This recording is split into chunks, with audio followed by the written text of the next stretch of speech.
Hello, everyone, and welcome to today's interview with one of our FTMO traders. And today we're having Paul from Glasgow in Scotland. Hey, Paul. Yeah. How you doing? Hi, not bad.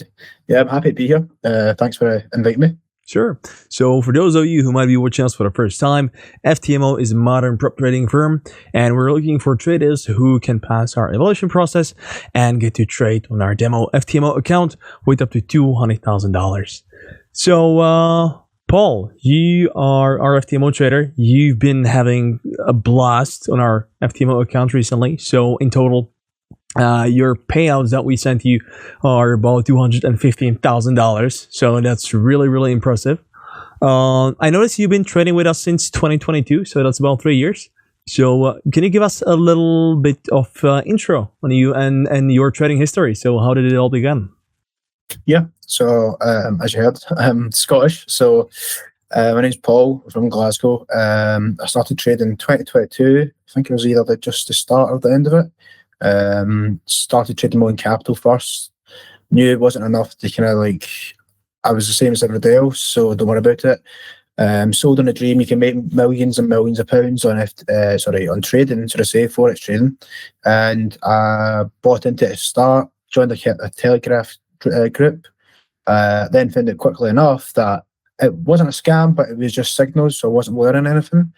And he never done any risk management, never done anything like that. So whenever I tried to ask him for help, he just obviously put me on that bot, and the bot was just useless. So I started wanting to learn further about forex and day trading and all this, and I came across FTMO. So when I came across FTMO, I started doing demo accounts first. Started off in 10k, and then moved to 20k. And then from there, I moved all the way up to 100k. But yeah, basically, I guess I just learned through YouTube and yeah, just basically kind of done multiple researches of finding who's the gurus, who was the get rich quick schemes, like getting the Lamborghinis, etc., etc. And I found out who was posting profits and losses, who was actually showing basically their actual trading style, and if it was profitable, that's what you're really after. From there, I actually started trying to trade on the FTMO account. I started off in, I think it was either 20k, I think I started off with, because I was at university at the time, so I didn't have that much money. From there, I managed to get my first payout, and I think it was October 2022. I remember it vividly. I was buzzing, managed to get 10%, pass the evaluation and the challenge. And from there, I was like, oh, this is it. I'm set. And little did I know, trading is one of the hardest things in the world. And basically, it took me another 2 years on FTMO to get a payout. I did get other payouts on other prop firms, which some of them refused to pay me out. I had issues with them. So I came back to FTMO. From there, I think my next big one was actually another 10% on the 100k account. From there, I've started to scale up to 200k account, but don't get me wrong, I'm still learning every day. The charts are never the same, and it's always, that's why I love it so much. It's just always, you never, even when you're the smartest person in the room, you never are. The charts will always humble you. So yeah, I just managed this year, 2025, just to kind of, once I started getting the big payouts, like 10% on the 100k, I was like, right, okay, let's scale up. I want to try and test myself, get the 300k accounts, get the max allocation. And from 2025, I started getting 10% on 15% and 20% on the 200k FTMO. And don't get me wrong, I'm still, like I said, learning. I still make mistakes. Psychology is probably the biggest thing for me now. Still need to develop that, take it as a business, instead of trying to be greedy. That's probably the biggest thing I would say. And yeah, just kind of kept working. I back tested. I know my strategy kind of works. I know it percentage wise. If I stick to my rules, like I said, and turn it into a machine kind of thing, then I know I can achieve so much more than I am just now. And FTMO has been very, very helpful. Like I said, I've never had an issue of payouts. Never had anything like that. I've only really had an issue with maybe the customer support, but it was just like minor things. But I can't really fault them for FTMO, the amount of volume they've got and the amount of dedication they always get back to you no matter what. It's always been great. So I've stuck with FTMO since I came back to them. I think it was like 2020, when was it? May or June 2024, after taking a break from FTMO, I came back and I just never looked back, never went anywhere else afterwards. And if they'll have me, I'll continue to trade with their accounts. Right. Well, I got a few questions that are coming up in my mind right now. So first of all, if I understand correctly, you never really had a part of your trading journey where you would be trading on your demo account or with a broker. You pretty much started out right with FTMO, with a prop trading firm, right? Yeah. So I did have my own personal account for, I think it was the start of 2020. Yeah, I can't remember when it was exactly. I did have it, but it was only like 50 quid or £50, sorry, deposited each time, £100 here and there. So it wasn't enough capital. And obviously, I turned it into gambling at the start. I was trying to get everything at once, like not realising the risk reward and risk management was also a key part. Obviously, took some hits for it, and I was just like, okay, I want to try and do this as a proper business. So I was just, how can I get able to trade with such bigger capital?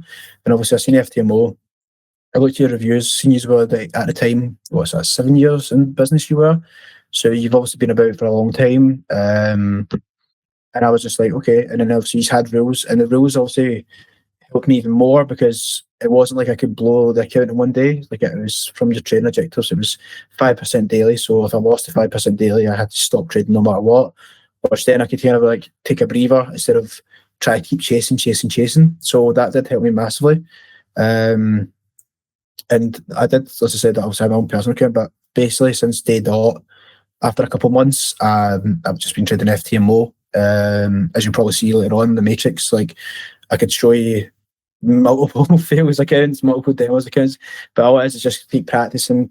In my opinion, I would always say practice makes perfect. You can never beat, well, I've said, but obviously, basically, practice makes perfect. And I kind of went from there and just kept practicing, chasing it, basically putting in the hard work, doing multiple hours of back testing, following a plan, sticking to a strategy that I know worked when I applied it correctly.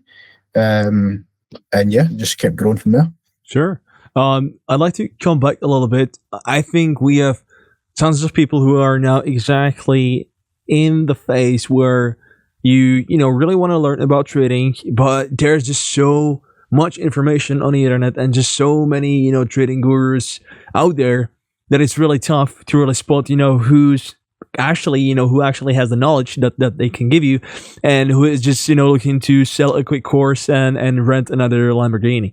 So how did you really get to know who's valuable there and who's not? Like, you really just had to do your due diligence?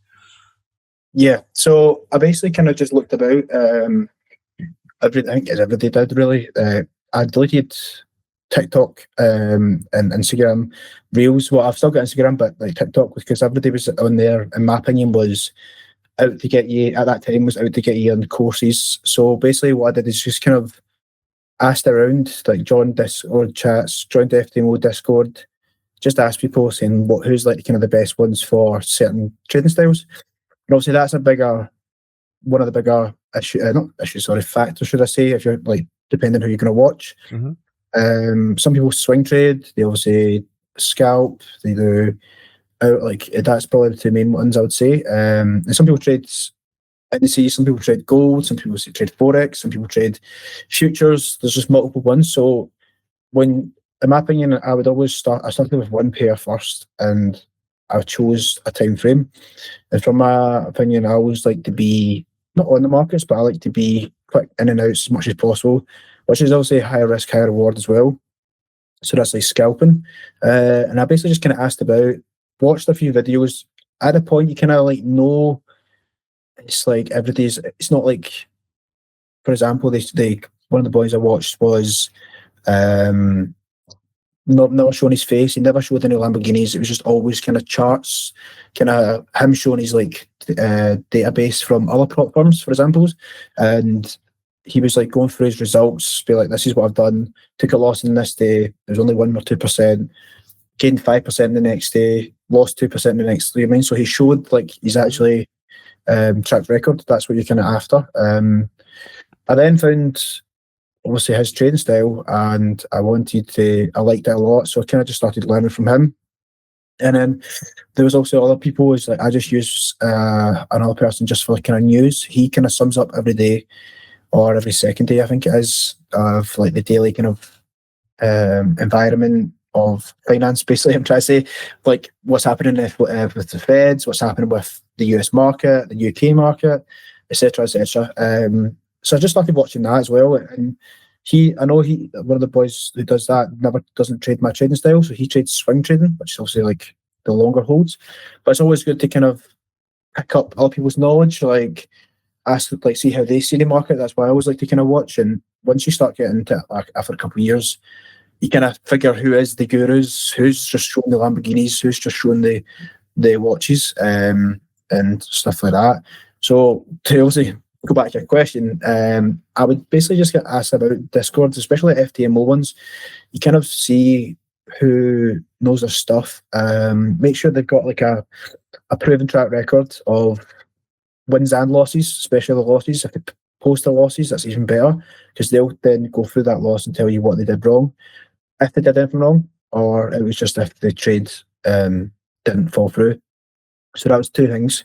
That's what I would do for it. Would be definitely a track record, wins and losses, and just make sure they actually are posting related trading stuff instead of just vlogs all the time, fast cars, watches, girls or boys, whatever you want. And yeah, just kind of like do your own due diligence, and yeah, just probably picking like basically a trading style that suits you. Right. Now, let's shift to the actual trading for a little bit. So, you mentioned you are now usually getting about 10 to 15% in the FTMO account. So, is that something, do you have like a goal that you are aiming to before getting a payout? You're like, okay, so you have a goal of getting 10% each time before getting a payout, or you don't really think this way and you just think that you want to get the payout in, let's say, 2 or 3 weeks? Yeah, so I do try. Now I'm starting to obviously test my skills. I do try and have the 200k accounts. That's what I've recently had. And basically with that, I would always try and get one of them to 10%. So it's like a guaranteed payout. And another one, I would just try and get to 10%. And then if I would do it, I would say, right, I've had 10%. And if it drops to 5%, then that's me done in that account. I'll take the payout, be happy and move on. And if I scale up, I scale up. Mm-hmm. It just means that I'm trying to guarantee myself a payout and turn this into a full-time career. And also, basically, I want to try and obviously, just make this into a full-time career, have enough capital for myself in the future to either do this full-time or basically kind of sponsor myself and doing other activities. Okay, cool. Now, I've been looking at your account, and if I saw correctly, you are focusing mainly on gold. Is that right? Yeah, so correct. So I trade 3 pairs, but mostly 2. I trade Nasdaq and gold. Most recently, it's been gold, even though the last week has been a bit really choppy for me, and it's been really testing my psychology. So I would say it's one thing I also need to improve on is my psychology 100%. Sticking to the plan, taking the loss in the chin, moving on. And as you can see, obviously the last year, especially getting the payouts has obviously helped massively, because I'm like, right, okay, I don't need to win every day. You know what I mean? It's like the main goal is to get to the percentage of like 10, 12, 15, 20%. And from that, I just kind of, just like mostly focus on gold and NAS. Number one is because of the volatility, so I'm kind of used to it now. The movement it has, I'm a lot better now than I was at the start. And obviously, as you can see, it was a lot in my opinion, it was a lot easier to trade gold, because at certain points it moved really well. But like I said, in the last 2 weeks it can be choppy, which just shows the market's just can obviously turn on you and humble you at any point in life. So it's always good to kind of remain focused and just take the losses in the chin. Yeah, for the past year and a half with gold, I mean, if you went long, you could like barely miss because gold just went up like crazy for the past several months. So yeah, I understand that nowadays it might be a bit more challenging. So well, thank you for the introduction, and now let's move on to your strategy. All right, so here we have the chart ready. So as we mentioned before, you are trading mainly gold. So yeah, please go ahead and show us. So how do you work with the chart? How do you trade the gold? What brought you the $215,000? Yeah. So basically, I actually done mostly on the 5 to 1 minute time frame. But as we spoke about earlier on, gold has been on this crazy uptrend for the last, what is it? That's obviously just August this year, for example. But obviously, overall, if you go to the daily time frame, gold, I've lost it. It's been on a crazy, crazy run.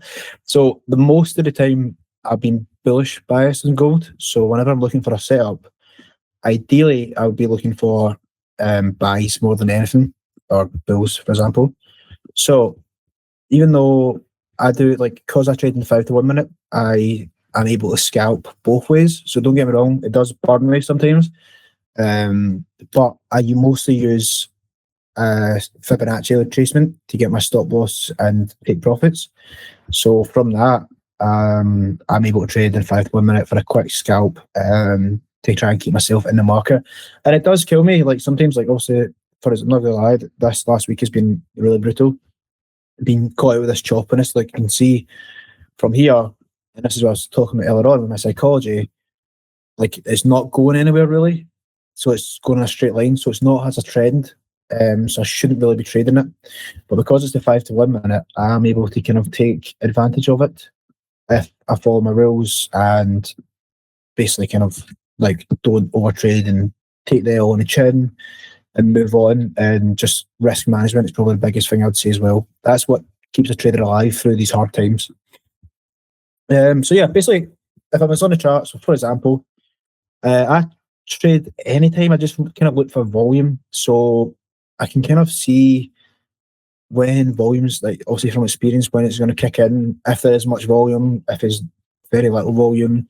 News is coming out, red folder news on forex.com, Forex Factory, sorry, .com I use. That keeps me up to date, kind of like what news, basic articles or stats or that kind of thing is just going on that day, which does obviously help with the red market. For example, say Thanksgiving for obviously the American viewers and Canadian viewers, I think maybe as well celebrate it. Anybody on the west side of the pond obviously celebrates Thanksgiving, so all the banks are closed. So obviously gold being a XAUUSD, it was very choppy. It wasn't very momentum bias, if that makes sense, on that day because obviously when the banks are shut, everybody's eating food that day, and it just basically kind of wasn't obviously a good day to trade. Otherwise, for like tomorrow or like today, for example, jobs numbers came out. I think it was at 10 a.m. USA time, 3 p.m. for UK time where I am. That obviously put volume in the market, so you can see today we got some nice moves. Kind of up here. I wasn't in this trade, but yeah, it's just kind of like a bit more kind of that movement and a bit of volatility. So what I'm doing is basically I was just kind of looking for patterns. So I'm a pattern trader, and everybody's kind of laughing at that because obviously you can do kind of whatever way it suits you. So I've always kind of done bullish trends, bullish patterns, bearish trends, bearish patterns. And like I said, I kind of scalp, and I'll try and get back to one just now. So here's a trade I took earlier this week. You see here, we're kind of, after this big push up, kind of consolidated at the top, got a pull back, and then it was basically kind of just looking for a big massive sell off here. So I knew obviously overall gold was bullish, like I still am. And yeah, I just kind of was looking for a pattern that would kind of suit like a bullish pattern. I wasn't really looking for any shorts because I don't want to be caught out. So I was only really kind of looking for bullish patterns. And for example, managed to catch this trade here. So I would say like obviously I'm scalping in the 5 to 1 minute here. So gold pushed up, pulled back, then pushed up again, right? And then it started pulling back here, and I was like, okay. For example, a bullish part for me is either like a ascending triangle, a falling flag, or a falling wedge. Mm-hmm. And it means if it breaks to the upside, it's obviously going for buys, which is obviously ideal for the setup I'm looking up for. So after the pullback on Tuesday, it was obviously late kind of New York session here. I seen it building up through Asia session, through the late London, early Asia session, late New York session, early Asia session, and then I seen through London it started pulling back. So what I kind of do is I was like, oh, this was quite interesting here. And all I did was basically just get a trend line at the top left there. Come down, seeing there's like, oh, that's kind of like a nice trend line here. So I was like looking for buys. And then I seen there was a few touches from here down to here as well. When I say touches, I mean swings.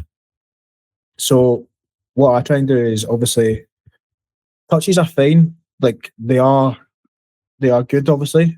But what I can look for is swings. So for example, we got a touch here for thing, but it pushed up.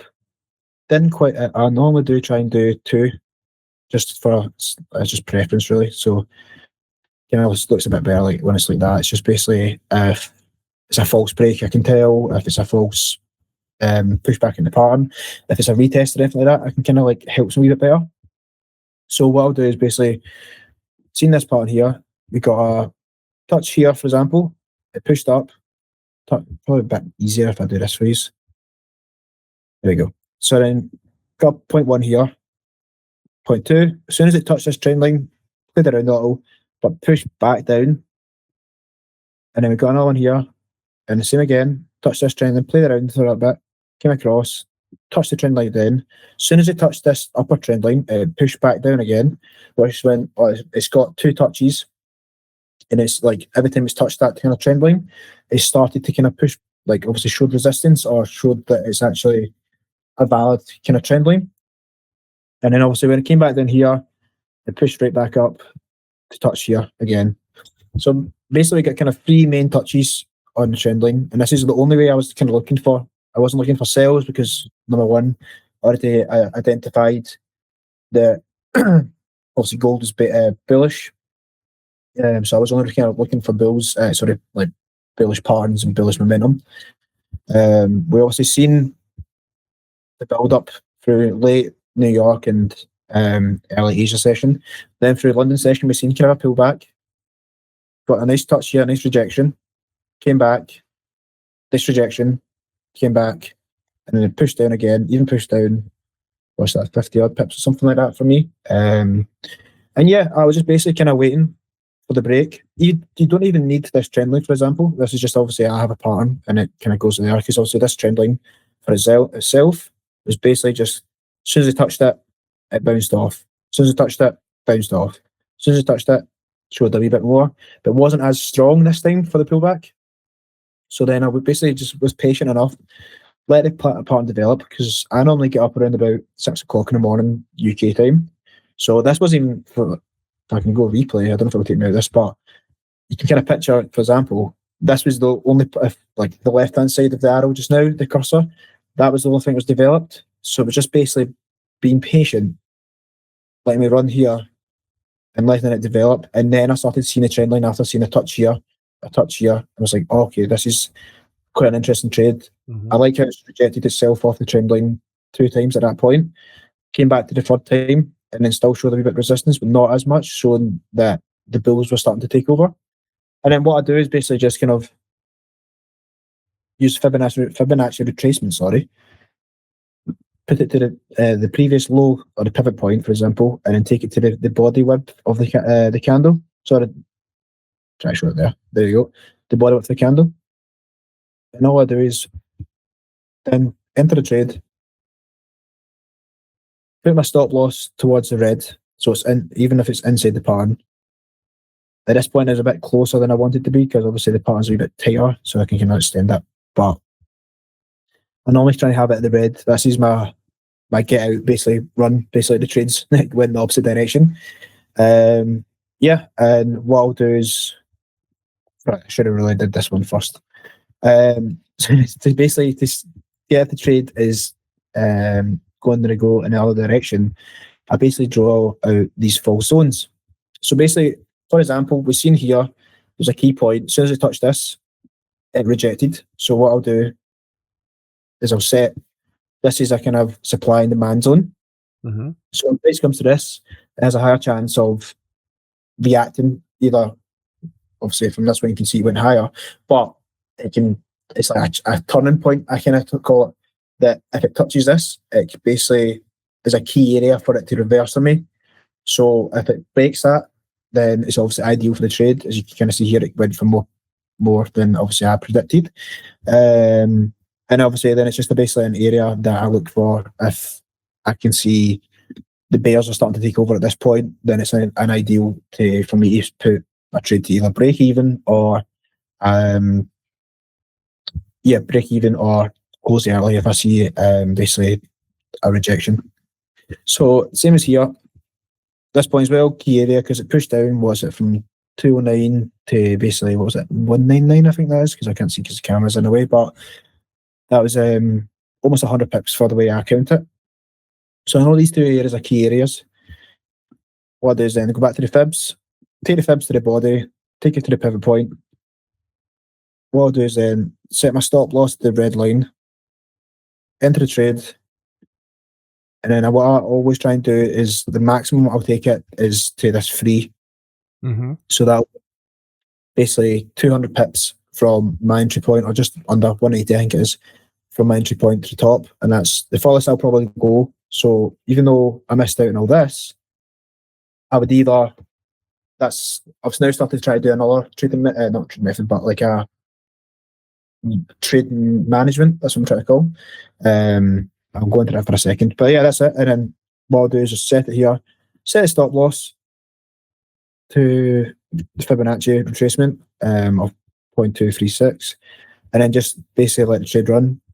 I was then, as soon as the trade broke above this key area here, the supply and demand zone, I would then move the trade to break even. And it means if I'm at work or if I'm doing anything else during the day, the gym or whatever, and I can't manage this trade for any whatever reason, it means that if it reverses, I know that this is a kind of strong area that if it breaks this, it's going to reverse on me. So I'm quite happy to take the break even or a small loss. And yeah, then what I've now started to try to do is doing like kind of multiple smaller entries, but having the same risk, and closing most of like 70% at this kind of area, mostly kind of aim for like this one, for example, closing at 6% here, and then just letting the rest run and putting that to break even. So then if it obviously goes higher, then you're buzzing basically. But if it comes back, it's your break even and you're still in the day in profit.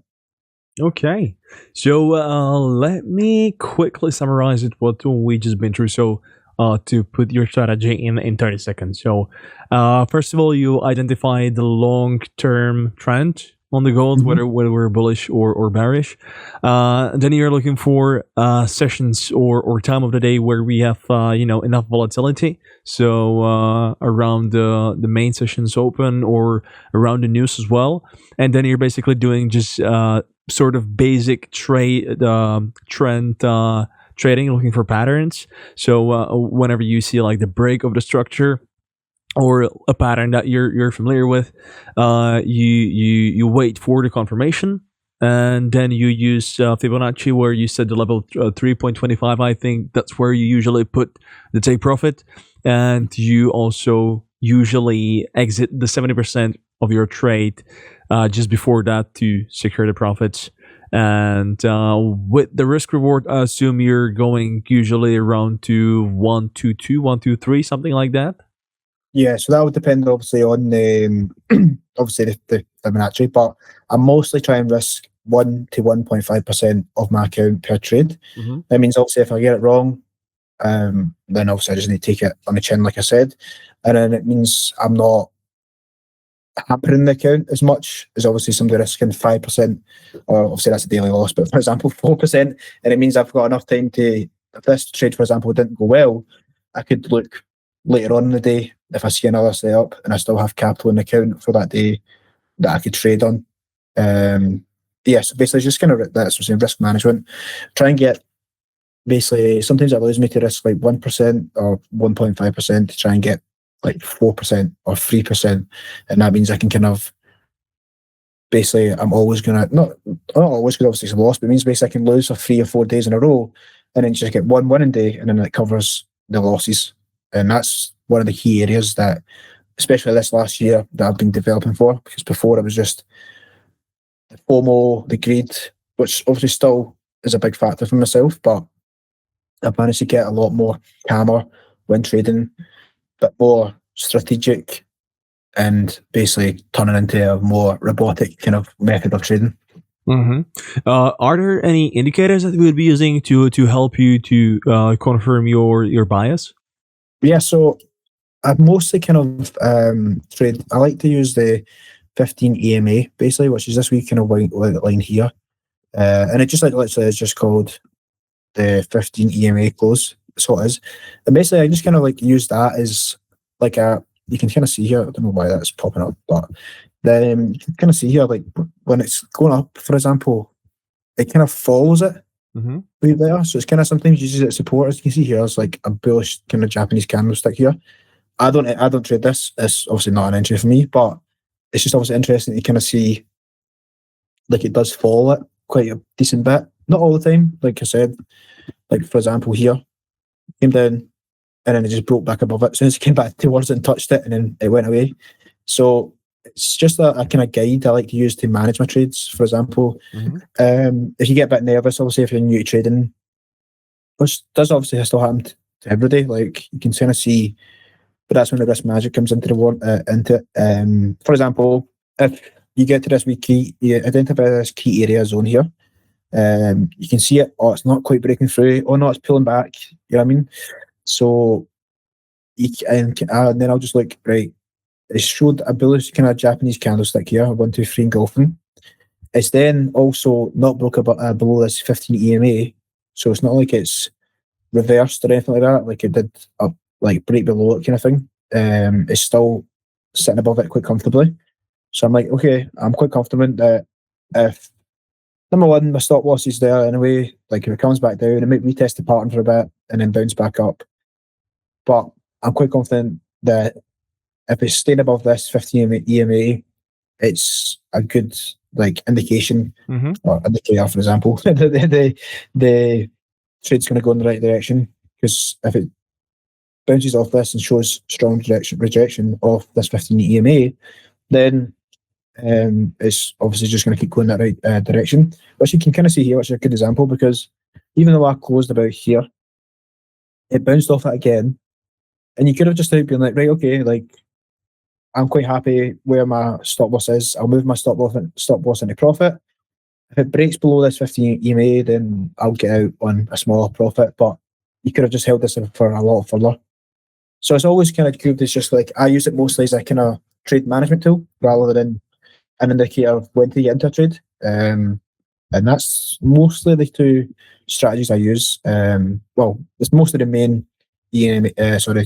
strategy that I do use that basically kind of helps me, like I said, just manage a trade. And I kind of like, okay, if it, like for example, if it broke below, like it did here, came back up, broke this zone, retested this zone, bounced back up, but then it broke below this zone and the EMA, then I'd have been like, okay, it's not going to retest for a third time or for a second time. It's broke this zone and this EMA, I'll close. And like that's one way you can kind of like manage the trades. Okay. Now, I assume this strategy works really well when there's enough volatility and where there's an actual trend in the market. When the gold goes sideways, which, let's face it, it hasn't been happening much. But whenever the market goes sideways, do you somehow adjust the strategy according to that? Like, let's see, for the past 2 weeks, the market has not moved anywhere. There are any major news coming up in, the next few days. So do you do some adjustments, like going for a lower Fibonacci level or anything like that? So what I'll try and do is just like obviously this is what I keep working on, is like I'll try and stay off the markets, especially if I'm looking at the chart and I can kind of see like it's a bit choppy, for example, kind of thing. Like, yes, like, it's obviously one of the things I was saying. Like, one thing is just making sure that it's like a confirmed trend line, or a confirmed pattern, should I say? That basically, obviously, like I says, it has like the swings. I can like also say, because you can see like multiple ones, like this come down here. Then you've got, we'll do another one if you want. For example, just spotted this one. It's got a nice wee touch here, pushed down, came back. As soon as it touched this trend line again, pushed back down.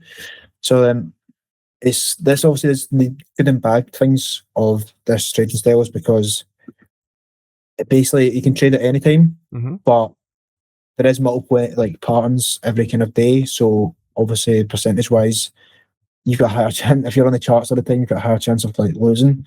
So it's like just that's the whole point in the risk management. And it's just like obviously like defeating the FOMO. Like it doesn't actually matter. See if you're in, like for my example, I would always try and get a trade every day, and then always want to win every day. Then end up losing, and then I would then revenge trade, and then that would obviously kill me for ages. So then I started being like, if I'm up in profit on one of the accounts, like I don't want to give that money back to the market. Do you know what I mean? So I was just like, I'd rather just if I look in the markets and see it as very choppy, like up and down, it's very sideways action kind of thing. And then it's like there's not much continuation, like basically it's like consolidation just now for the gold. Because majorly there is like major news events this week. Like what days? I think it's the 9th of December or something just now. So like the 10th of December tomorrow is the Fed for the chairman, for Jerome Powell. So today's obviously a bit choppy, as you can kind of see here. So like my part is like roughly there is key areas to get out. Like for example, sorry, not key areas, but there's like key kind of indications to get out a trade or not to get a trade. Like for example, but we've got, like, can I see one? Try and draw one here. So you've got like somewhat of a wee kind of triangle for us. Obviously this isn't confirmed or anything like that, but imagine this is the kind of in a triangle. So you touch here, came back down, push back up, touch, came back down. So it was like a nice wee triangle going. What I did, can I do would then obviously wait for the break, go into the break, into the break, and then it would come back up. But then you can see obviously as soon as you come back through this zone, what I try and do is I'll wait. I thought it was going to do a nice wee retest. Didn't, price reversed on me. Then it kind of went back into the what's it called? It went back into the zone. So it's now already back in the pattern. So what I'll do is like, okay, if this, for example, this zone, if this price comes back up to this zone and breaks back through it, then I'll quite happily hold the trade. But for example, instead of taking a bigger loss, like when it dropped into here, because that's an extra, for me, 50 pips, which obviously, depending on where you trade, it could be a couple hundred, it could be 1,000. It's really just obviously that comes in the risk management. So to save myself, obviously, I get a bigger loss, I'd basically wait for the retest. So I was like, okay, prices just come down to retest. It broke below the zone. Okay, right. I'm now worried that it's going to be a loss. And then what happened was it pushed up, kind of showed a wee bit bullish. And I was like, okay, it's going to do a 1, 2, 3. Let's, well, obviously, I use Japanese candlesticks, like confirmations mostly, as you can tell. Came back up, I was like, okay, it's going to show a bit bullish, but then it didn't. So what happens is it didn't break above this zone again. And I was like, okay, it's not showing the bullish pressure that I wanted. Then it actually kind of almost showed a 1, 2, 3 and golf in the other direction for a break and retest. And then obviously it came back down and broke into the pattern and took the stop loss.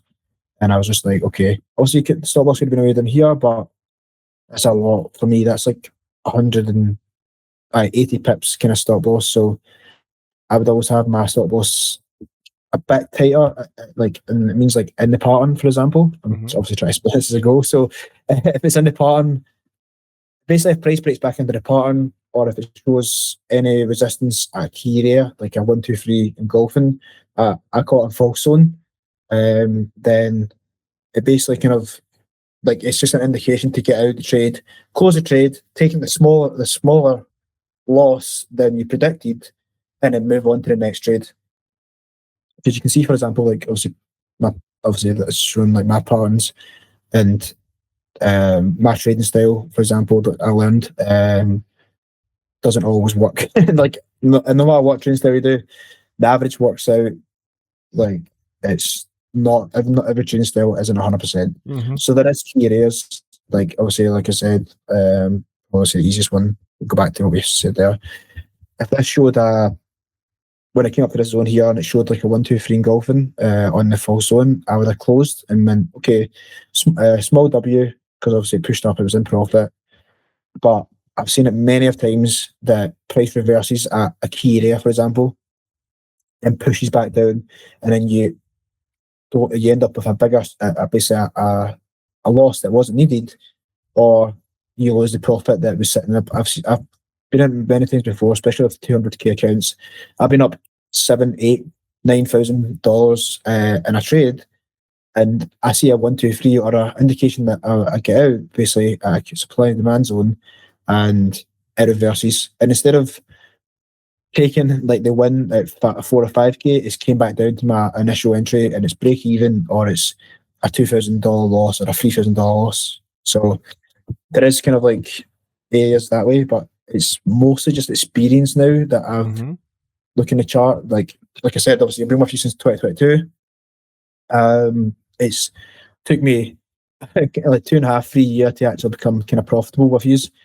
And it's just mostly kind of like looking at the charts and being like, the charts looks disgusting. It's dead choppy. There's not much direction, and then I'm like, okay, like I'm just going to take the day off the charts and not trade and do something else that day. Yeah. So, I mean, yeah, that's forcing yourself to not trade, to stay off the charts. It's really tough, because in every other business, if you don't do anything, you're effectively losing money. But in trading, sometimes not doing anything and getting away from the charts, that's actually the right thing to do, and that's actually that actually makes you profitable. Knowing when to step away, when to not entry any position if you just don't see any setups, then just don't do it. And I think that's what's really like sort of like it's tough for many traders or many people who are new to trading to understand, because psychologically, if you're not going to do anything in every other business, that's the wrong decision. In trading, sometimes that is the right thing to do. Last question before we continue. Do you think this would be applicable to other assets as well, like to Forex as well? I know that you've been trading mainly gold, but whenever you were trading some majors, were you trying to apply the same strategy, or you think this just works for you on gold and you haven't tried it anywhere else, and you just think this will be working on gold? Well, I did try Forex before, but that was mostly kind of supply and demand areas. I don't know if I'm allowed to say like who my mentor is, or like my person who I studied. Yeah, go ahead. Okay, well, the people I would say, especially who I've learned of the most, has been NTG Academy, which is on YouTube. So he uploads profit, losses, and wins. It's all just charts. It's never flashy cars or anything like that on YouTube anyway. And then another boy I use for the news wise, like I spoke to earlier on, was Trader Nick. He provides like key facts that basically summarizes like the Fed talk tomorrow. And basically he kind of like, he's a swing trader, so he doesn't trade my trading style. But it's always interesting to kind of see, he's like, oh, I think it's, for example, gold's bullish because X, Y, and Z. Nasdaq is bullish because, or bearish because X, Y, and Z. And he kind of summarizes it that way. But like, for example, I did do Forex when I was just kind of shooting in the dark, for example. What I'm trying to say, like, is I was in Forex with supply and demand, but I wasn't, basically, I was struggling with the key areas. And then I came across, obviously, NTG. He was the one that just showed loads of charts, and for that example. And then he kind of like, he's got like playlists on his YouTube, I think it is. I've not watched him for obviously years now, but a couple of years, sorry. And he goes like step by step, like how to spot like a key area, trend lines, for example, and he always just traded gold and Nasdaq, mainly because it was like the volatility, so it kind of suited like his scalping trade style. Whilst Forex is a bit more, or like Forex pair, sorry, like USD GPY is kind of a bit slower, so it's like kind of suit. In my opinion, it kind of suits the swing trading kind of style, like day trading properly. So I've always just kind of, once I started properly taking it serious, it was mostly gold and Nasdaq I traded because my mentor traded them, and also he was like describing them as like they had good volatility for 5 to 1 minute strategy, or for scalping, for example. Okay, great. Well, Paul, thank you for showing us your strategy. I think this is actually fairly simple to follow. Nothing too fancy. Just identifying the trends, the patterns. But obviously, works pretty well for you. So thank you. And now let's just take a quick look into the Econometrics.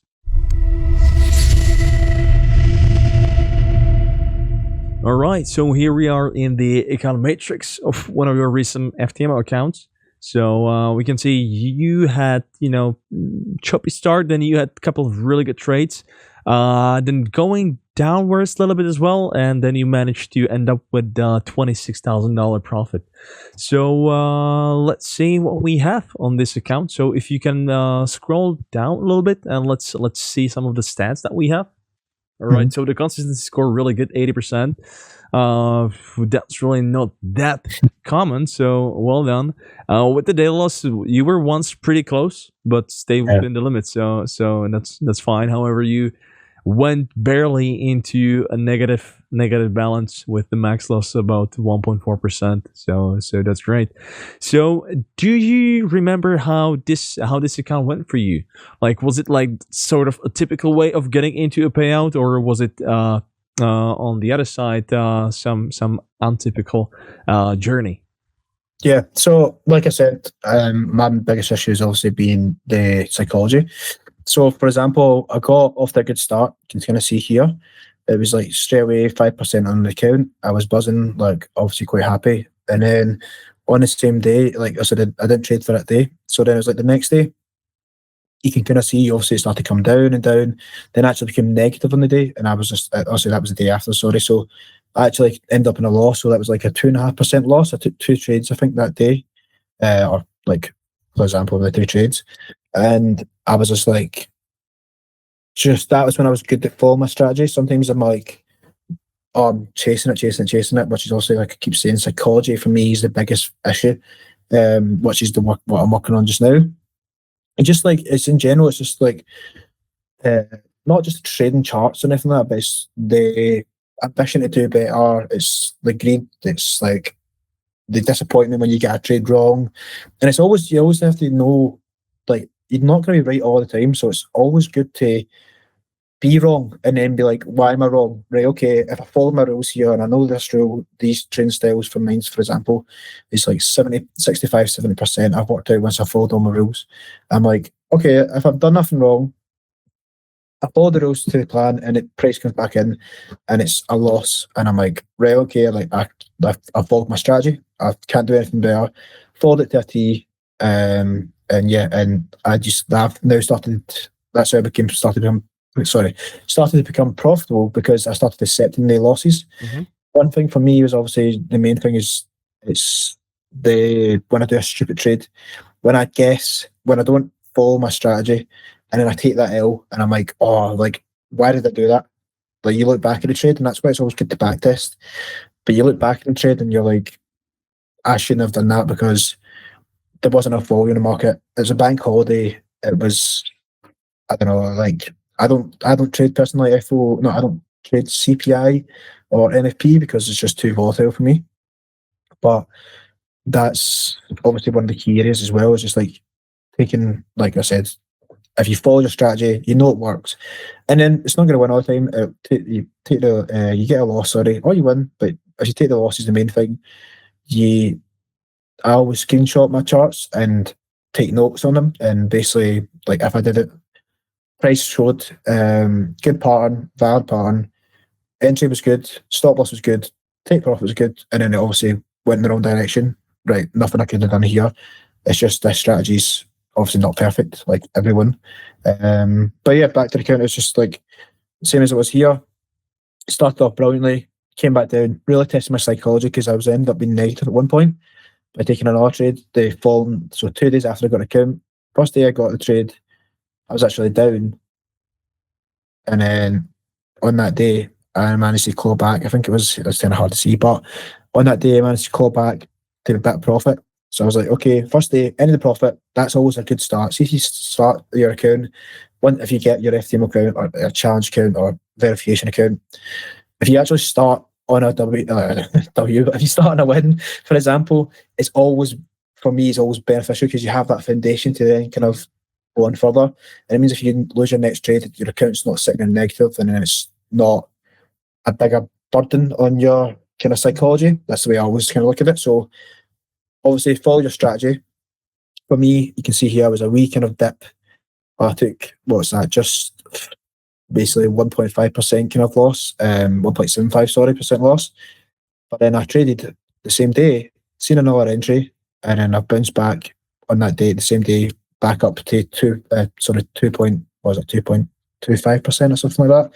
So you can kind of see that I could have actually blown the account or got even worse if I like revenge traded, because like from that entry there was obviously my time, 4:30.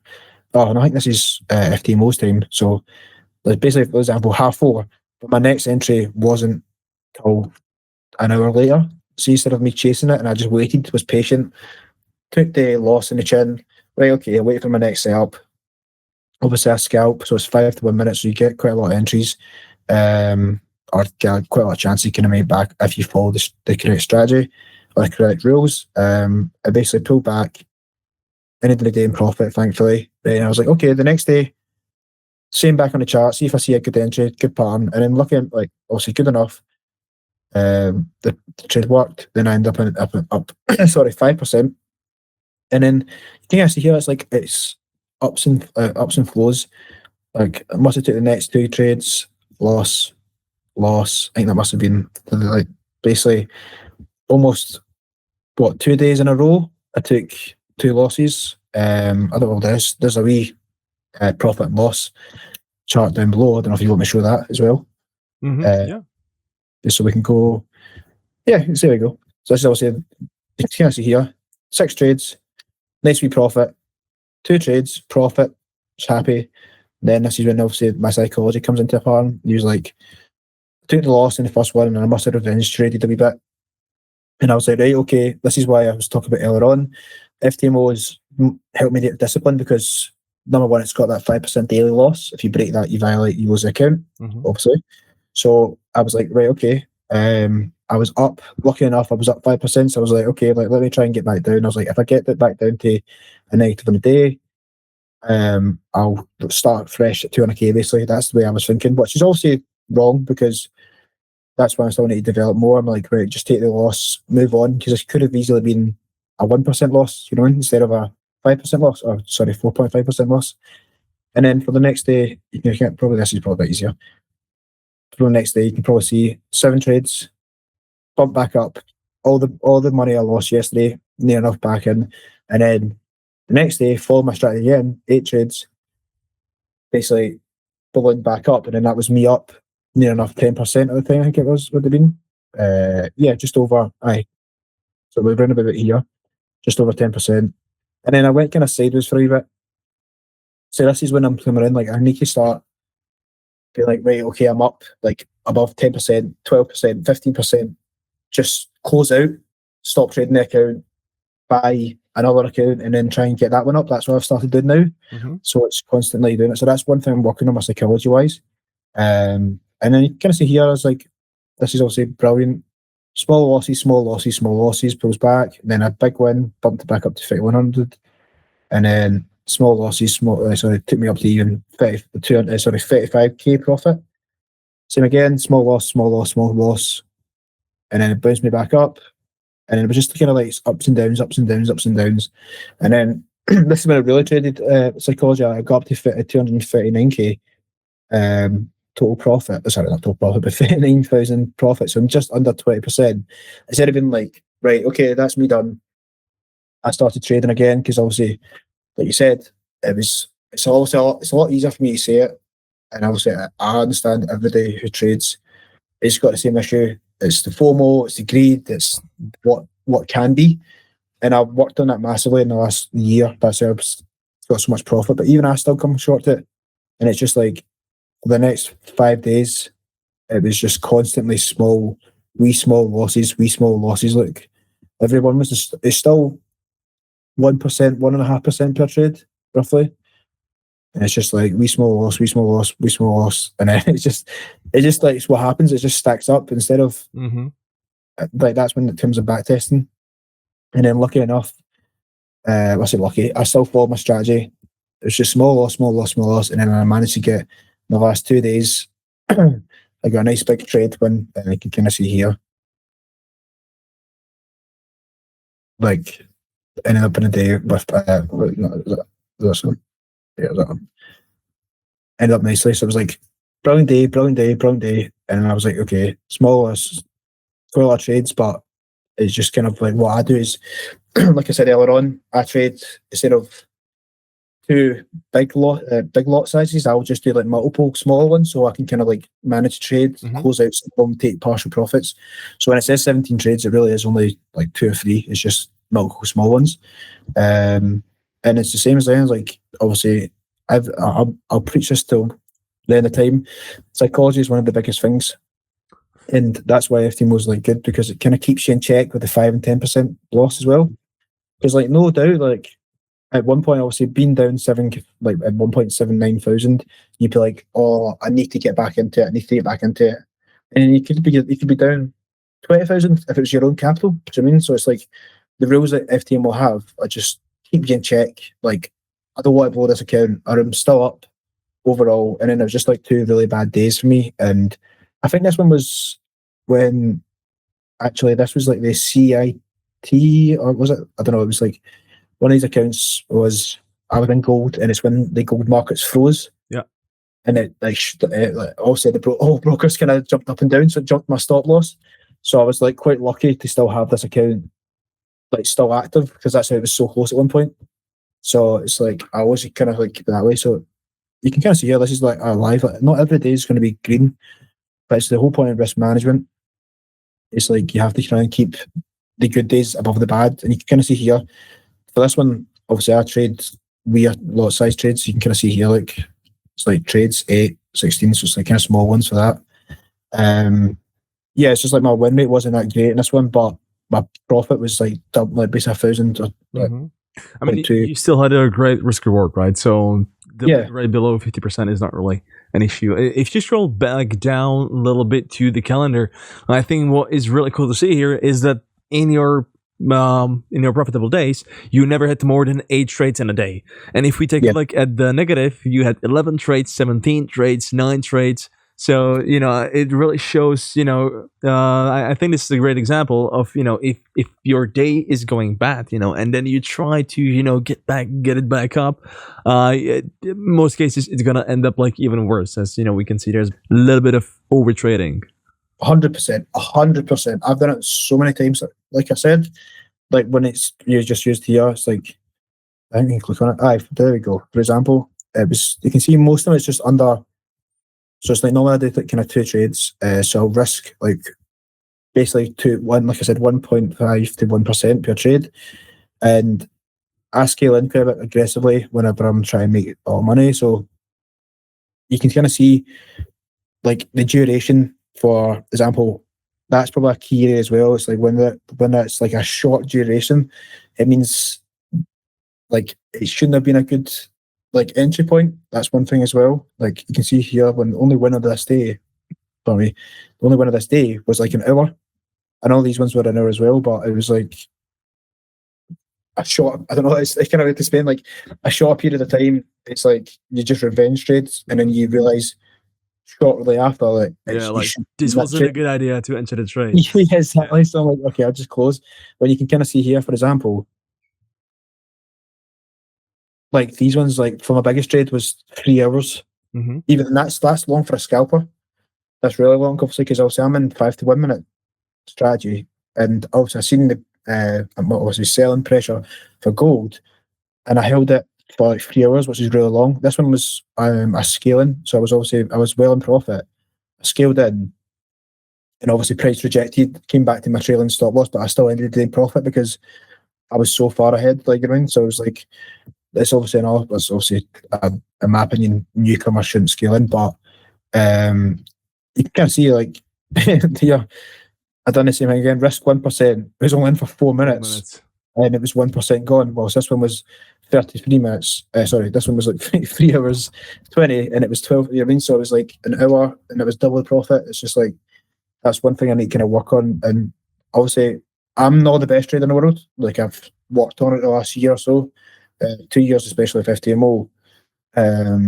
But it does come eventually, and it's just about the amount of work you want to put into it, especially just being the risk management. And like you said, it's actually just better to watch off the charts. For example, I'm an engineer, so I'm on my desk or work from home, or like I'm on site. So when I'm on site, sometimes I'm on my best trading days because I put the trade on and just let it run. Yeah. And then other days, it's like when I'm at my desk, it's revenge trading because you're just sitting there and you're just seeing you've lost money, and you're just like, oh, I can get that back. And like you said, it's the higher trading days, sometimes it's just worse. Like 8 trades, 2 trades on that day, 7, like, it's like, I'm going to start to now look back, and that's what I'm saying is FTMO is really good. This MetriX, it like allows you to track. Like, my consistency score was the same. It was the same amount of lot sizes every time. Same kind of stop loss and take profits. So it was like really good consistency wise. So I was really happy. Like, it was up to 80 to 100%, and it just shows like it pays off. And having all this information with FTMO does help massively. So it's like, it can show me, like, for example, what you just said there, on these days when I've traded more than 8, it's been a loss. So it's like, now I can kind of look back and be like, right, okay, that's, for me, I'll do 2 lot sizes. So basically it'll be 2 trades, basically. So that's basically roughly 3 trades for me, or 4 like main entries, if that makes sense, like entry points per kind of setup. So 4 setups, that's probably the easiest way to say it. So that's probably like 3 or 4 setups. So I'm like, if I look at 3 setups for the day, and that means if I'm doing any more than that, then I'm just revenge trading. Do you know what I mean? So it's like always good to have, especially this is just new. I think this is just like recently updated, but it's always good to kind of have these values here, because then you kind of see like, I really should have just stopped trading round about here. And like you said, any other business, if you're not working the last 5 days till my payout was, you're losing money. But actually, I would have been up another 13,000. So it just shows like, if you're happy with the profit, I mean, it's the, what's it called? I'm trying to think. It's the having the mental game and the basically the mental toughness. You know what I mean? Like, it's that have the discipline, the mental discipline to be like, right, that's me done, that's me stopped. But instead of like, for example, I was like trying to get up to 250 because it's a nice number.